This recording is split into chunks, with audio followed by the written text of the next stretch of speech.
All right, next up, we got cops panic when they realize he's not hallucinating. The case of Amy Harwick. This is from a channel called Unseen. If you enjoyed this vid at all, make sure to like, comment, subscribe. We about to get... Roommate was attacked. I know it. I heard it. She's screaming. She was thrown to the ground. Do me a favor. Calm down. Calm down. Other than your roommate, is there anybody else inside the house? I don't know. This is Michael Herman. The footage you are about to see was filmed just minutes after he claimed he heard his roommate get thrown out of a window. So where's your key? Thrown out the window? Yo, what you doing if you hear your roommate get thrown out the window? Nah, you gotta. Downstairs, the back door. Yo, Michael leads the police to the back of the house. At this moment, and there's no one else in the house. Way of knowing if there is someone violent still on the premises, or if Michael is lying. Do we think he did it, or? Sir, come here. What is someone? Relax. Take a seat. Take a seat. Because they probably got on the look ground, at him as a suspect. 38-year-old Amy Harwick is covered in blood and barely breathing. Bro, out the window is crazy. Anyone else inside? It's the LAPD. Come out with your hands up. Hey, somebody pat him down, please. The person got to be in there still, though, right? Anyone else inside? It's the LAPD. Come out with your hands up. Go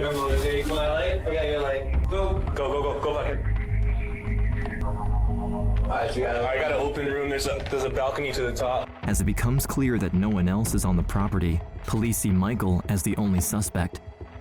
What was going on tonight? I've been asleep all night. Nobody in this house is doing drugs. I smoke pot and stuff. Yeah. Okay. What do you mean and stuff? Well, I smoke pot. That's it. Now and then. Yeah. Michael appears nervous, jittery. His answers are suspicious, and his hands are covered in blood. What do you think? I don't know, dude. Something's off. Covered him. As Amy clings to life, cops immediately bring Michael into the police station. Can you remember? Do you still hear screaming? But there is only one problem.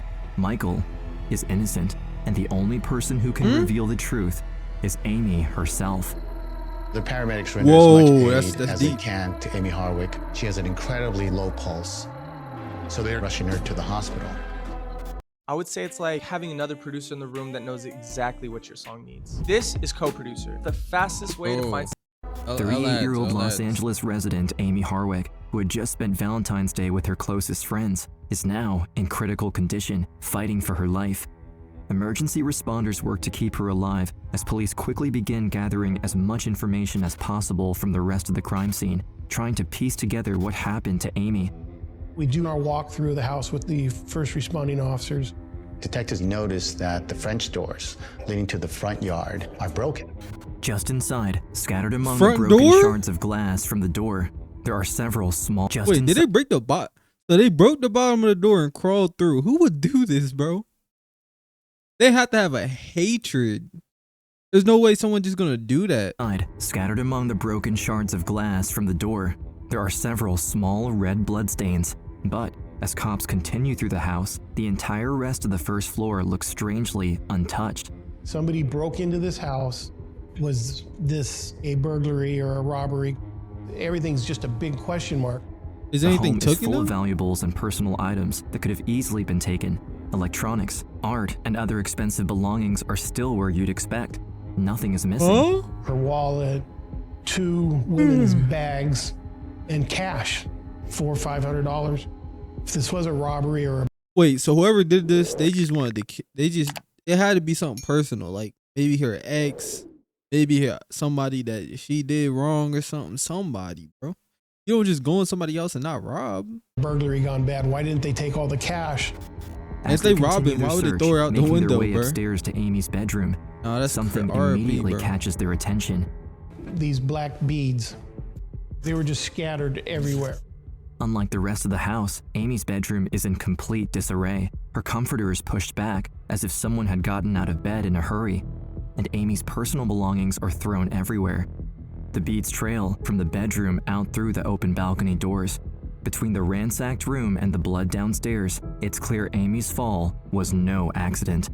And though the could it have been one of her friends? Cops now need to talk to the one person now we gotta look at the friends too. Amy's roommate. Michael Herman, he's still very nervous, very jittery, jumpy.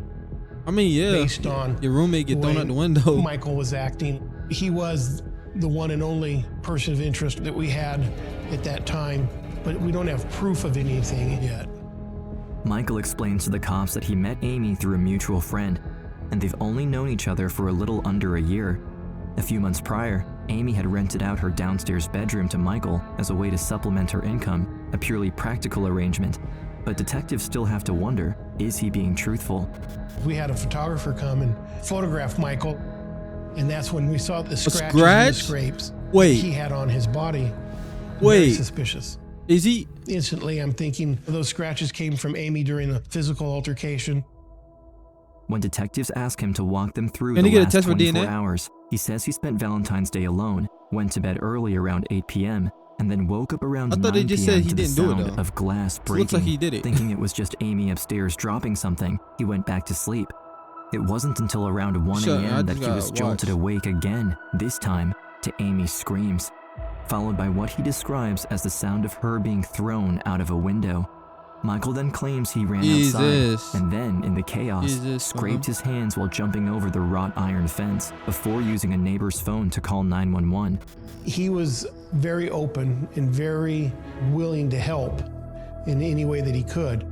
At the conclusion of our interview, I believe that he's telling us the truth, but we can't officially clear Michael until we get more information. Even if detectives want to believe Michael, all of the evidence so far seems to incriminate. Innocent, the real suspect is still out there. Detectives decide to broaden their search to the surrounding area, hoping someone saw something on the night Amy was attacked. Fortunately, Amy's next-door neighbor has exactly what they're looking for. Oh, they got a Ring camera. We locate two relevant pieces of video. First is from the front doorbell camera. Yo, why did I just get an ad right there, bro? Are we serious? February 15th, 1:08 a.m. The first camera captures their prime suspect, Michael Herman. The video from 1 a.m. on the night of Amy's attack shows Michael frantically running from neighbor to neighbor, knocking on doors, trying to get help. It's the first piece of solid evidence that appears to back up his version of events, and the timestamp matches up with his call to 911. The footage seems to support what Michael told detectives, but it still isn't enough to fully prove his innocence. The neighbor's second camera shows something disturbing from several hours earlier. February 14th, 8:53 p.m. Who is that? Shows an unknown white male wearing a baseball hat and gloves. Who is His that? face isn't covered, but the low video quality makes it nearly impossible to identify him. What is evident, though, it's is not that the same guy. Footage is not Michael Herman. Oh no, he did it. As the unknown man moves toward Amy's property, they notice he's wearing large, work-style gloves. Even more strangely, he reaches up to cover the camera. Bro, he has to have some relation to her, bro. Cover his tracks. There's no way. By timestamp, there's no way he's gonna throw her out the window for no reason. Opening the French doors awakes Michael Herman. But even with this new footage, investigators have no idea who the man is or who he might bro, be you targeting cannot tell next. who that is. The video quality is poor. The oh nah, is you can't blurry, tell. And His eyes look like they way far apart. A grainy image of an unidentified white male isn't much to go on. Whoever this man is, though, he has now become suspect number 1. Investigators return to the crime scene with a fresh perspective, hoping to find even a single overlooked detail that could help them identify the culprit. They methodically search Amy's house one more time, looking for any clues she might have left them, and, in the chaos, they find a crucial item, her cell phone. It's lying near the edge of the mattress and seemingly undamaged. With Amy in the hospital and unable to tell her side of the story, hopefully, something in her phone can help. But check the before we messages. Continue, we'd like to take a brief moment to thank Liar. Lads. Oh my god, it's a fire snipe. And is even a local and friends. Amy is a beloved family therapist with a PhD and is even a local public figure, appearing on talk shows, radio, and TV for her work. She has hundreds of acquaintances. Her phone is filled with tons of messages and dozens of people, all potential suspects in her attack. And for detectives, it's a huge challenge to figure out where to start. However, Amy had shared her phone's live location with a single contact, Robert Koshland, giving him the ability to track where she was. At this point, investigators don't know who Robert is, but they're about to learn he isn't just another name in her phone. Robert is Amy's best friend. Police called me and said, "That's can you him? come down to the station started asking me questions. They told me right away that she had been attacked in her home. Then they started questioning me about Amy and who she knew and what might have happened. Robert is in a state of shock, but willing to do whatever it takes to help Amy. He starts at the beginning, telling police everything he knows about his best friend. 1981. Amy grew up in Lansdale, Pennsylvania, with loving and supportive parents. In 1999, she graduated from North Penn High School, and 2 years later, she moved to the West Coast to attend college, hoping to someday make a positive impact on the world as a therapist.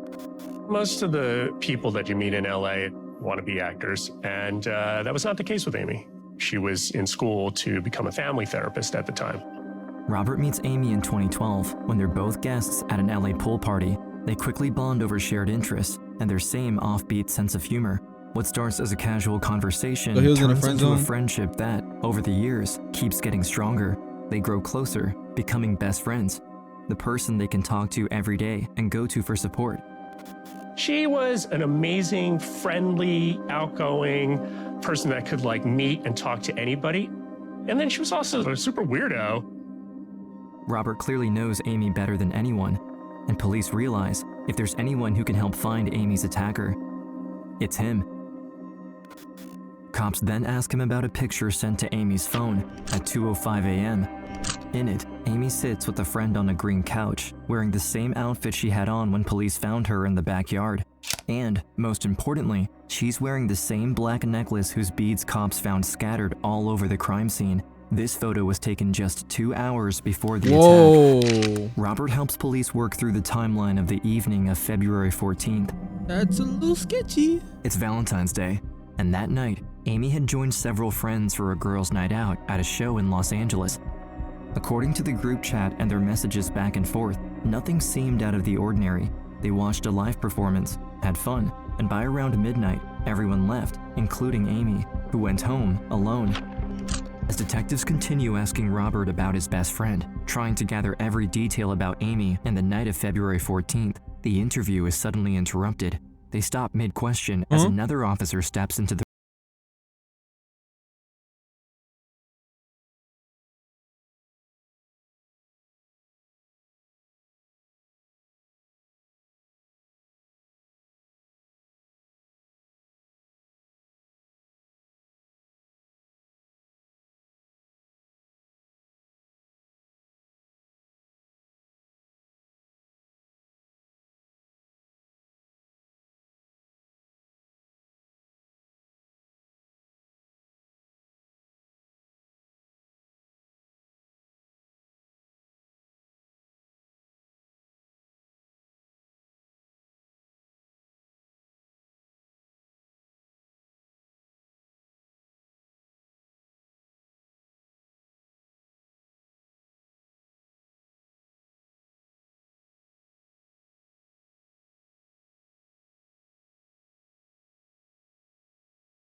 Just unimaginable. There's a pretty hardcore sadness that's there because you knew that she was still burning really brightly and there was still so much for her to accomplish. As Amy's friends and family struggle to come to terms with the tragedy, the news of her murder hits the media. Her face is displayed on every news channel, and the city of Los Angeles goes on high alert. A well-known therapist was killed at her Hollywood Hills home. Police say she was murdered. They're also asking anyone who has any information to come forward. With Amy's murder made public, her friends, family, and concerned citizens want her death answered for. But thanks to their interview with Robert, police have a solid lead. He explained to them exactly what she has been going through for years. Oh, there's somebody stalking her. I knew it. Wigs. Were your words? Knew it had to be like a. It's 2014, is it an ex or something? 6 years before Amy's murder. Robert receives a panicked call from her, who has just returned from a work trip. She tells him she believes someone broke into her house while she was gone. You got a stalker? And I was like, well, how do you know? And she's like, well, all of my photo albums are missing. Oh, no, she got a pictures stalker. are turned upside down. Oh, no. and my computer like doesn't work. Concerned for Gold his friend, pictures is crazy. Robert immediately drives over That's to her insane. apartment to make sure Amy is okay. When he arrives, it is clear this was not a normal robbery. All of the typical valuables, her TV, art pieces, and jewelry are still there. That's Only a few insane. sentimental items are missing. This feels less like a stranger looking for quick cash and more like someone trying to scare her and send a strong message. What's even more troubling is that all the files on Amy's laptop are gone. I opened it up, and What? after a few So they seconds, I determined it deleted didn't the have an operating files? system, like it had been completely wiped. Amy calls the police, but they can't do anything to help. Whoever broke in was careful not to leave any incriminating evidence behind. Distressingly, the break-in is just the beginning of a series of disturbing incidents that will follow Amy for years to come. She's targeted by anonymous online attackers, disparaging emails are sent to her workplace, and there's even a man who keeps lurking near her house at night. Oh, nah, bro. Robert does what he can to help, installing cameras on her property and Yo, people be so weird, bro. Why are you stalking people, bro? Like, are we serious? Urging her to buy self-defense items, and Amy even shares her location with him to feel safer. Niggas gotta be Robert and saved, Amy bro. were Niggas never stalking able for to no gather reason. enough proof, but they knew exactly who was behind the escalating attacks. And now, Robert tells police their theory, that Amy was being harassed and stalked by one man who's been obsessed with her for years. Who? They asked who I thought might have done this. Did she have any enemies? She literally said, if anything ever happens to me, it's Gareth. She said those exact words no, to no, me. no, no, no, no, no. No, I'm dead serious. It's Gareth. That's him. The camera literally. Am I tripping? But that camera looked like him. The camera looked like him. It did look like him. She said those exact words to me. Yo, people be like, the year is 2010. menaces, bro. 10 years before Amy's murder. Then in her late 20s, He been stalking her for 10 years? when she attends a party in Hollywood. Yo, There, at some she point, bro, notices like, someone who can't seem to take his move eyes on, off her. bro. The man strikes up a conversation with her and introduces himself as Gareth Pursehouse. Amy is drawn to his seemingly down-to-earth energy. Bro, He 10 works a day years? job as an IT specialist, is a photographer, and an aspiring stand-up comedian. The pair instantly hit it off and exchanged numbers. He was very loud, fun, smiley. It was very clear that he was taken by her. After months of dating, the two soon make their relationship official. From the I knew it, outside, it's an they ex. look like a great couple with a bright future, two very talented and ambitious people building a life together in LA. However, over time, Amy's friends notice subtle changes. The once extremely social, outgoing woman starts spending less time with friends and appears withdrawn. She shows up less and less to outings and drifts away from the people who used to be part of her inner circle. And that's how they get My relationship with Amy definitely changed when they started dating. But things soon take a disturbing turn for the worse when one night in 2011, after almost a year of dating, an argument between Amy and her boyfriend spirals out of control. Gareth, the once seemingly loving partner, becomes violent. Amy calls 911 for help, leaves the house. That's how they get you. They and get you ends away their from your relationship friends, your once and family, for and then all. you just. Over the following months, Amy They're begins cooked. to build a case against her ex-boyfriend, Gareth Pursehouse. She takes photos of her injuries, documents the harassing text and angry audio messages, blocking him everywhere. Armed with pages of evidence, she brings her case to the police. From our background checks, we found several police reports. We learned Gareth had gotten physical with Amy. The court grants a 5-year restraining order, and Amy tries to move forward. With the protective order in place, Gareth is out of her life. On paper. In reality, Amy is still looking over her shoulder. She just can't shake the feeling he's still out there, watching. Bro, like, Although why? Amy Why? and Robert both know that Gareth is behind the disturbing incidents over the last several years. Like many stalking cases, there's no hard proof, and so the restraining order expires. She really was worried at that point. She said, if anything happens to me, it's him. With Robert pointing them to Gareth, police now have a name and a face to compare to the ring camera suspect. And when they place the photo of Gareth next to a still of the unknown man from the neighbor's footage, it becomes evident that both Amy and Robert have been right all along. And now I'm looking at the video and I'm looking at the photos. He was in the same height range, a weight range, an age Yeah, range. look the same. Until finally I say to myself, that's Gareth Pershouse. Now that the police are certain they have the killer's identity, they review the remainder of the footage with Gareth in mind, piecing together exactly what happened the night Amy was murdered. It's February 14th, Valentine's Day, 8:53 p.m. Gareth Pershouse is captured on the neighbor's ring. Valentine's Day, 8:53 He did it on Valentine's Day? Gareth Pershouse is captured on the neighbor's ring camera, sneaking into Amy's yard by climbing into her property.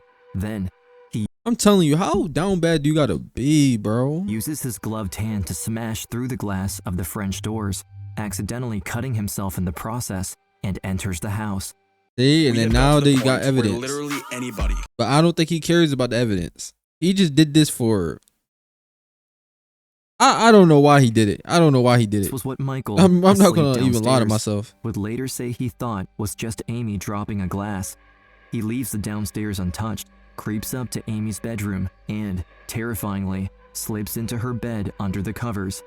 Minutes turn into hours as Gareth waits patiently for the moment Amy, his ex-girlfriend from 9 years ago, will come home. Bro, there's no way you're stalking a girl that you dated 9 years ago. I don't get people.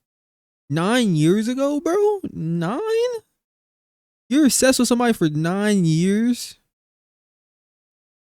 Yo, let it go, buddy. Like, 1:01 a.m.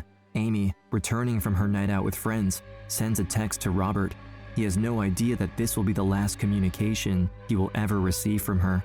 She heads and he's just upstairs laying like down she right always there, does, unaware that anything is wrong until she reaches her bedroom. There, she's suddenly face to face with Gareth. He lunges at her, instinct kicks in. She throws her phone at him and turns to run. He grabs her, rips the necklaces off of her neck. She bites him in the arm. She's fighting for her life.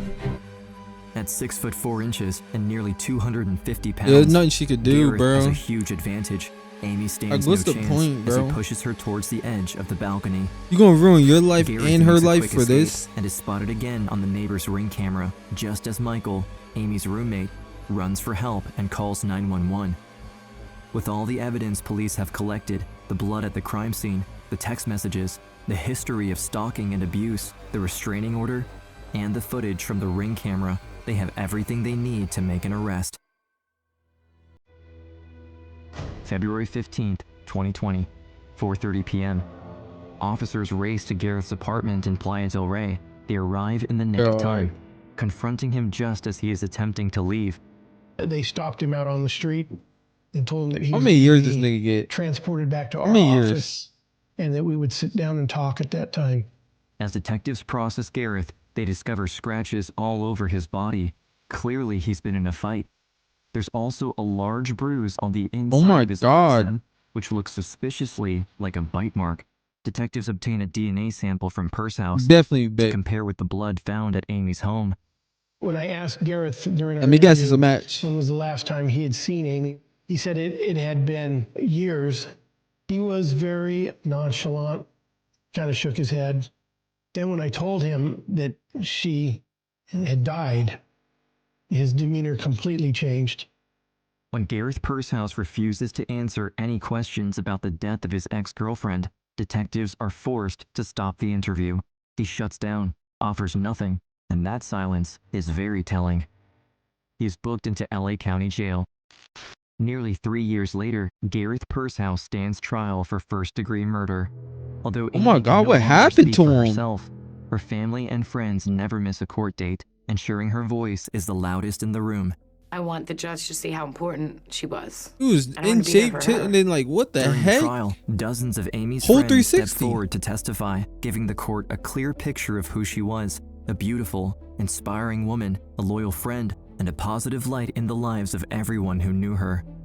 Robert takes the stand and walks the jury through her story from the very beginning, how Gareth stalked her for years, how he broke into her home and stole her photos, and how he harassed her online. Amy took countless measures to protect herself, yet it wasn't enough to deter him. Prosecutors also presented another crucial piece of evidence: the blood from the crime scene. You ain't find nobody else in 9 years matching Gareth's DNA. The most powerful moment in court, though, comes from Amy herself. In a letter she had written just 30 days before her murder, she details a disturbing encounter with Gareth right after her restraining order against him expired. He finally showed his face. Wait, how much you get? Inspires others to live life unapologetically. I blanked out. What? Maximum sentence: life without the possibility of parole. Life. Unapologetically, just as she did, and to refuse to give their power to anyone else. You can't live your life in fear. And if you want to live in fear, you're giving that person control over you. And that's not who she was. She was her own person, and she was going to control her own destiny, and she would never give him that power, ever.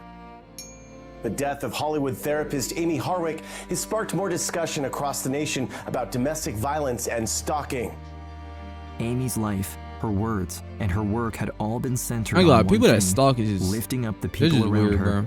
We'd like this to be a legacy for her because she did so much to empower women. Is it over? For the causes she can change. My life still and my friends. She inspired a lot of people. RP.